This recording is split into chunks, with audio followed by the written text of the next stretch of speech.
Hello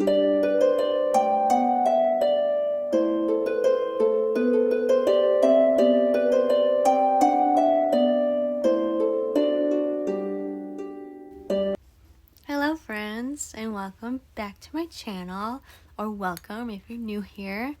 My name is Elise, and this is my mystical bookshelf. And today I have another Sarah Dessen book in my Sarah Dessen Re-read-athon series that I will be ranking at the very end. And it is a book that is shorter, so I was able to get through it quickly. And it is called That Summer. And I have read this book before. I've read most of Sarah's books. I think I've read almost all of them, except that last book I talked about, The Moon and More. That was the first time I read that one. But, so yeah, this book is really good.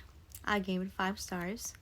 Most of Sarah's books are 5 stars, in my opinion. I think there's very few that are not 5 stars. There's a couple that are 4 stars, and I don't know, I go back and forth between 4 and 5 stars for her books. But this book is about 15-year-old Haven, and she is going through it. Let me say that. She's going through a lot for a 15-year-old, and her dad is getting remarried, and her mom is kind of spiraling at that news. She's going through like a midlife crisis. And her sister is also getting married, which is weird. There's like a double wedding thing going on in this book. So there's a lot going on. So her dad's getting married, her sister's getting married, and her mom is like having a midlife crisis. And Haven is like the one who is behind the scenes, going through everything by herself, having like these emotional outbursts, and nobody really understands what's wrong. But it's like, how can you not understand what's wrong? There's a lot of stuff going on in this book. This girl's like losing her sister. She lost her dad.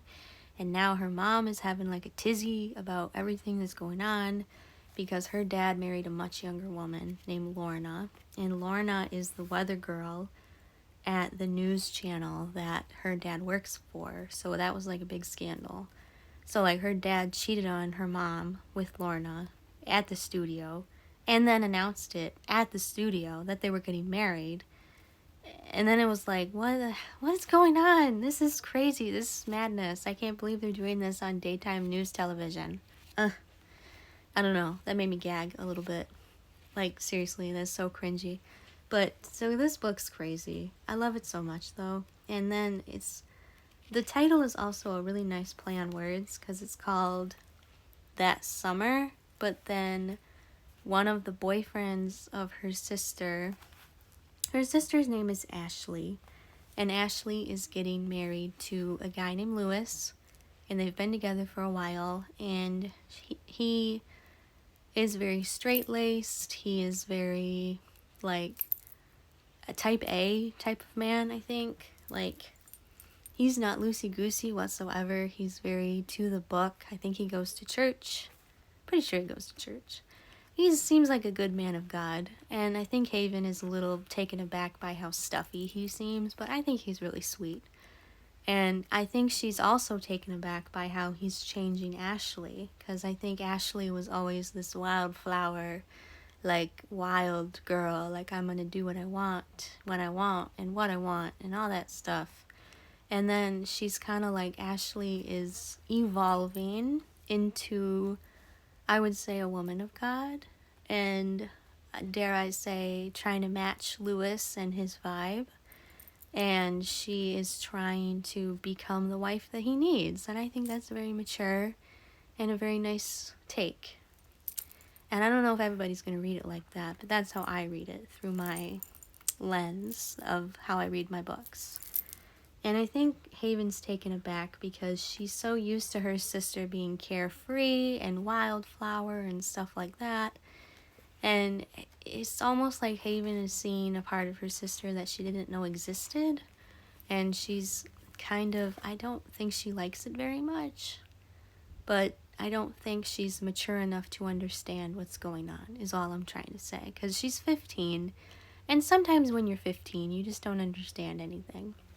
it's like the Taylor Swift song 15. That's basically what this book feels like. It feels like 15 is the soundtrack to this book, which is interesting to think about all on its own. But like I was saying, the title That Summer feels like a play on words because Haven is thinking about all of Ashley's past boyfriends, and especially Sumner. So that Sumner. So, and Haven kind of becomes friends with Sumner, which I think is also kind of strange. But I think Haven is trying to figure out who she is, and she's trying to figure out who Ashley is becoming, and she's trying to figure out what happened between Ashley and Sumner, because when Ashley was with Sumner, she was really sweet and carefree and not like she is now. I think who she is with Lewis, though, isn't bad. I mean, I think she's trying to evolve into someone who would be a good wife, which I think is normal for a woman who's getting married. She wants to be someone her husband can count on and not be someone who's like all wild and stuff, because that's definitely not something that makes a good wife. But I think Haven has a hard time wrapping her brain around that, and so she becomes friends with Sumner through all of the craziness because Haven works at the mall at a shoe store for little kids, and Sumner is like a security guard there for the time being. And Sumner is like, he's super nice, but I think it's kind of weird. And I don't know if everybody will feel this way. I mean, I feel like I'm the minority with some of my perspectives on books. But I don't know, it just seems kind of borderline creepy that he wants to be friends with a 15-year-old because he's like 21. And that's like a 6-year age difference. And I just think it's weird. And I don't know if that's how Sarah wanted it to come across, but it just feels wrong. Like, it feels wrong for Sumner to want to pursue a friendship with Haven because she's so young and so vulnerable. And nothing happens with them, obviously. I mean, I don't think Sarah would write something like that. I mean, she could. And then, try and bring out a lesson from it. I mean, she has done that. I mean, with Saint Anything, she did that a little bit. Like with the one guy being creepy with Sydney. But, I mean, Sumner wasn't really being creepy necessarily, but I do think Haven and him shouldn't have interacted as much as they did. But I think she only did that to show that Haven is trying to understand what's going on with Ashley and understand what happened with their relationship, because it was a very tumultuous end from what I understand. And Haven was a little girl when it happened. I think she said she was 10. I'm pretty sure she said she was 10. Yeah, so it was like 5 years ago. I think she said she was about 10 when they broke up, and she really didn't understand why, because Sumner made Ashley so happy. And she was like, well, maybe she can get back together with him. And I think that's why she wants to pursue a friendship with Sumner, because she feels like maybe she can bring Ashley back to who she was before when she was in high school, even though that's not possible because people evolve and change. And I think Haven needed to pursue this relationship with Sumner to understand that, because Sumner is a very different man and Ashley is a very different woman now, and obviously them being together wouldn't work. So I think she's trying to get Sumner and Ashley back together, but it's not working. And it didn't work, obviously, because Ashley gets married in the end, which she should. She should be with Lewis. That's great. I'm happy for her. I'm super happy for Ashley. And then her dad gets married, too, in the book.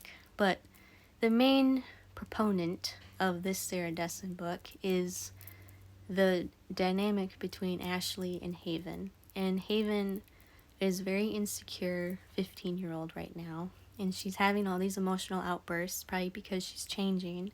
And her body's changing, and she is like super tall, and she isn't done growing yet, I don't think. And she feels really awkward and like She doesn't feel like she fits in. I think she's a late bloomer. That's kind of the vibe I got from her.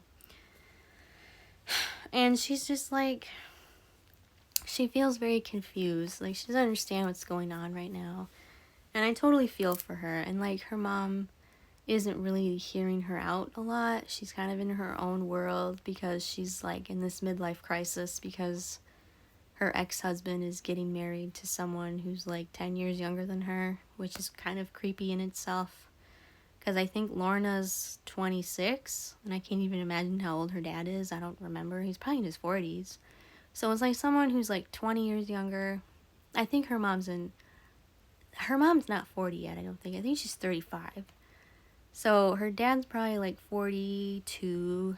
So Lorna is 26. Her dad's probably 42. And her mom is like 35 or getting close to 40.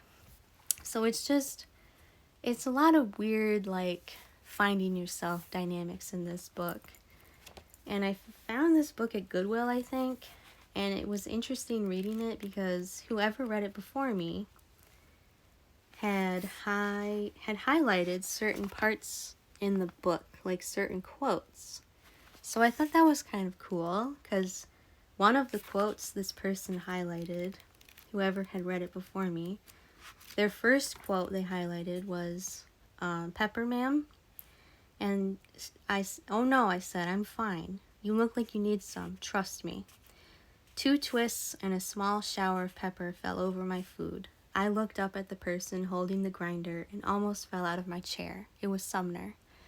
And I think this person highlighted that quote because that's when Haven first met Sumner again after she had been thinking about him for a while, because she kind of goes to this happy place in her mind of that summer when Ashley and Sumner and her family all went together to the beach for like a week. And her mom and dad were still married. Ashley was very carefree and loving and liked Haven, liked hanging out with her.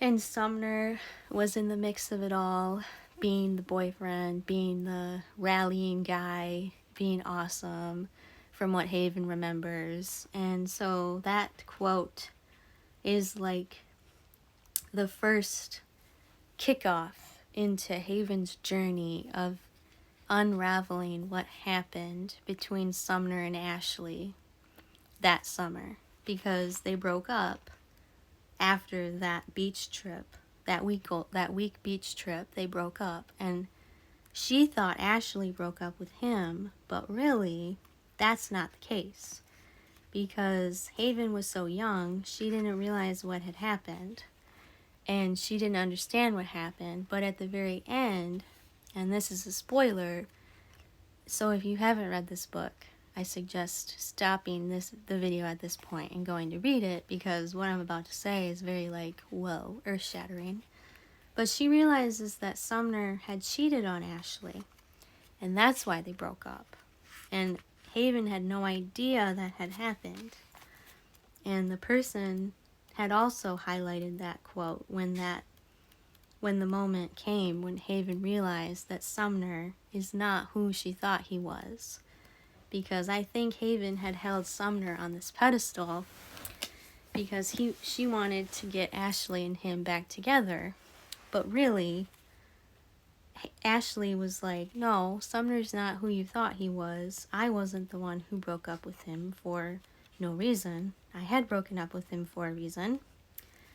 And it was because he cheated on me." And that is the quote that is highlighted on page 191. So it's kind of revealed, like, at the really very end of this book that Sumner had cheated on Ashley, because it says, "Haven," she said slowly, shaking her head, "I didn't dump Sumner. I mean, I did, but only because he cheated on me with that girl, Laurel Adams. Remember her? I walked in on them that night at the party. That's why I broke up with him." So all this time, Haven had this happy memory of Ashley and Sumner together, and her as, like, the third wheel. And she was thinking this was they were a perfect couple, and she thought Sumner was a perfect boy, when really he wasn't. He ended up being a scumbag. And I think that was the reckoning moment for Haven, because she was very sad when she realized that that Sumner wasn't who she thought he was. And I just love that they highlighted that quote, because it's very fitting. It's like one of the thesis statements of this book. It's like you can have this idea of someone, but they aren't always who you think they are. Like, I think Haven loved the idea of Sumner and Ashley together, but in reality, Sumner and Ashley weren't meant to be together. I mean, they were in high school too, but it was kind of a dumb thing for him to cheat on her, and that obviously made Ashley upset. And Ashley was just like, why was she even bringing this up? She was just like, why are you trying to get me back together with Sumner? And then she's like, you don't even understand what happened because you were so young. So I think that was an interesting quote to highlight, and it's an interesting way to end the book too. Like, Haven has all these ideologies about who she thought Sumner was, and Sumner didn't end up being that person. And I feel like it was kind of her first heartbreak, because I think she really did like Sumner. Maybe as more than a friend, maybe not. But she liked the idea of this boy being able to fix her sister, when really he was the one who broke her sister and made her upset. And I think that was the reckoning point for Haven. And another quote that was also highlighted in the book. I noticed this person only highlighted like 3 quotes, I think. I'm trying to look through it right now. I'm pretty sure they only highlighted the quote with Sumner. And then they highlighted this quote too, because this is also something that I think really shook Haven. They highlighted this quote, and I'll read it. It says, "And I understand you have a special report of your own over there, Lorna." Lorna blushed pinkly, and I got that sinking feeling in my stomach again. "Well, yes, both Mac and I do. Right, honey?" "That's right," my father said. He seemed bigger with that hair. "We're expecting," Lorna squealed. "I'm due in March." So that was another thing that Haven had to contend with. She was like, oh my gosh, my father just got married and he's already having another baby with this young thing he married. And it just was like one thing after another for Haven. And I think Haven had these 2 images of her dad and Sumner, and they both were like shattered over the course of the book. Because not only had her dad cheated on her mom, but he also got over her very quickly and got married quickly and now is having a baby. And that's just like, what the heck? That is something that was like world-shattering to Haven. And I think that Haven has to reconcile with who she thinks people are and who they actually are. And this is another Sarah Dessen book where there's no love interest, really. Like, Ashley and Lewis are together, and then Lorna and her dad are together, but Haven's not with someone. And Haven didn't find anyone. I think Haven kind of had a little crush on Sumner, but I think towards the end of the book, obviously that got shattered. But so this was a very interesting book to read. And then another dynamic that I didn't talk about yet was the fact that her mom is going through like this midlife crisis and stuff, and she wants to travel the world and go to Europe. And it's like, why would you leave your 15-year-old daughter and go to Europe with your best friend? I don't understand where that thought process comes in. Because yeah, I understand being 15, sure, you can take care of yourself, but it's like, that's not the point.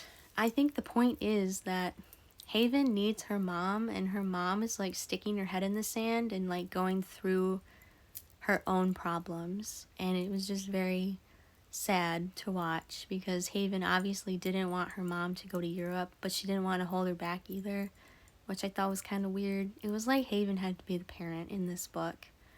And I just hate that dynamic because it makes me so sad, because it's like, you just want your mom. You want your mom to be there for you. And her mom is one of those moms in the Sarah Dessen books where I'm like, I don't understand where you're getting this from. Like, why are you acting like a weirdo when your daughter just really wants you to be there for her? So that's another thing that Haven had to deal with in the book. And I think in the end, I think her mom does go to Europe. I'm not sure. Or she realizes she's being a weirdo and stays home. But I think she does end up going. But, I mean, Haven ends up maturing more through the end and understanding that her ideologies aren't reality. And I think that was a very good lesson in the book, is to realize that people are not always who they say they are. And that was something that I think is a very good lesson for a young woman if they pick this book up, like, to understand that not everything is like rosy tinted, everything is wonderful type of feeling. And I just love Sarah Dessen. She has some really good points, and she makes really good books. They're very thought-provoking most of the time. And I just really loved reading that summer. And I'm not sure how I'm going to rank it in my ranking, but I feel like all of them are going to be pretty high in my ranking. I'm going to have to really buckle down and put some in the C tier, or at least one in the C tier. But yeah, so I enjoyed making this video, and I hope you enjoyed watching it. And I will have more Sarah Dessen content in the future. I am currently, these two are on my backlog. So I think I'm going to read Someone Like You next. And then I'm going to read Keeping the Moon. These are both very short, so I should be able to finish them quickly. But yeah, so thank you for watching. Thank you for subscribing. And if you feel so inclined, please click the like button, click the subscribe button, and leave me a comment if you want to talk about it with me in the comments. I will see you next time. Goodbye, friends.